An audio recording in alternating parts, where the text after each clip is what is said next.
जेकरा के दिल में रखला, जेकरा के दिल में रखला, जेकरा के दिल में रखला उहे तो निकल गइल।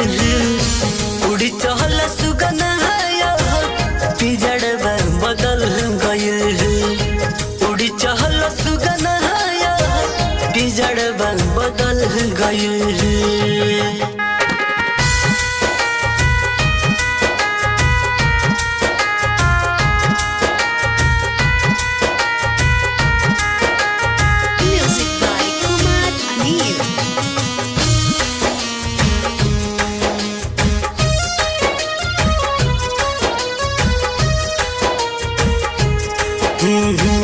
दुनिया में मतलब के बा सबके हुआ हर हो, आजकल दिखावे के ही रहत प्यार हो।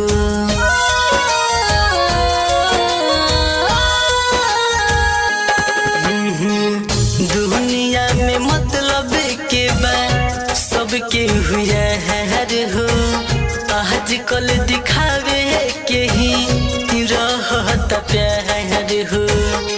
जतने ज प्यार कइलोस, जतने ज प्यार कइलोस, जतने ज प्यार कइलोस उतने दूर चल गइल। उड़ी चहल सुगना पिजड़वा बदल गइल।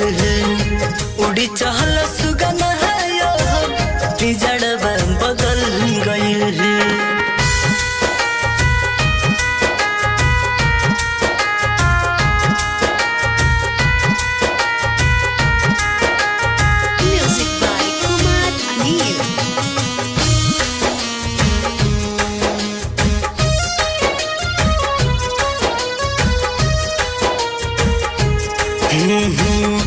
राजा जितेंद्र बतिया कहता रे सही, केहू पे भरोसा हमरा अब नहीं रही।